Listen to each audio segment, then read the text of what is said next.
Peran Arsin Kades Kohot yang resmi jadi tersangka kasus pagar laut Tangerang. Terkuak peran Arsin, Kepala Desa Kohot yang resmi jadi tersangka kasus pagar laut Tangerang. Adapun Kepala Desa Kohot, Arsin resmi ditetapkan sebagai tersangka dalam kasus pagar laut Tangerang. Bareskrim Polri resmi menetapkan Arsin sebagai tersangka dalam kasus pemalsuan dokumen sertifikat hak guna bangunan (SHGB) dan sertifikat hak milik (SHM) di wilayah pagar laut Tangerang, Selasa, 18 Februari 2025. Kini publik pun penasaran dengan peran Arsin dalam kasus pagar laut. Dalam keterangannya, Direktur Tindak Pidana Umum Bareskrim Polri, Brigjen Juhandani Raharjo Puro menjelaskan pihaknya sepakat untuk menetapkan 4 tersangka, termasuk Arsin, Sekretaris Desa Kohot, dan 2 penerima kuasa setelah gelar perkara tersebut. Juhandani menjelaskan, Arsin sebagai terlapor diduga membuat surat palsu yang dicetak dan ditandatangani sendiri.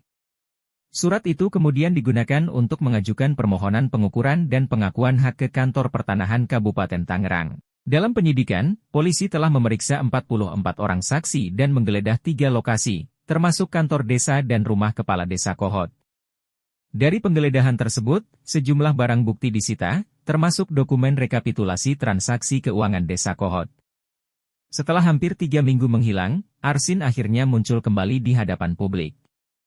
Terakhir kali, dia terlihat saat Menteri Agraria dan Tata Ruang, Nusron Wahid, mengunjungi lahan laut yang memiliki SHGB dan SHM pada 24 Januari 2025. Dalam konferensi pers di kediamannya pada 14 Februari 2025 lalu, Arsin memberikan klarifikasi terkait penghilangan dirinya. Kuasa hukum Arsin, Yunihar, menyatakan bahwa kliennya tidak melarikan diri ke luar negeri, melainkan tetap berada di Desa Kohot untuk menjaga kondusivitas masyarakat yang terpecah menjadi 2 kubu, pendukung dan penolak. Yunihar juga menegaskan bahwa Arsin hanyalah korban dalam kasus ini. Arsin terjebak oleh pihak ketiga berinisial SP dan C yang menawarkan bantuan dalam penerbitan sertifikat. Adapun Kepala Desa Kohot diduga terlibat dalam membantu penerbitan surat izin palsu di lahan pagar laut Tangerang. Namun kuasa hukumnya, Yunihar, menyebut Arsin hanyalah korban. Arsin telah diperiksa sebagai saksi oleh polisi terkait kasus dugaan pemalsuan surat izin proyek pagar laut di Tangerang.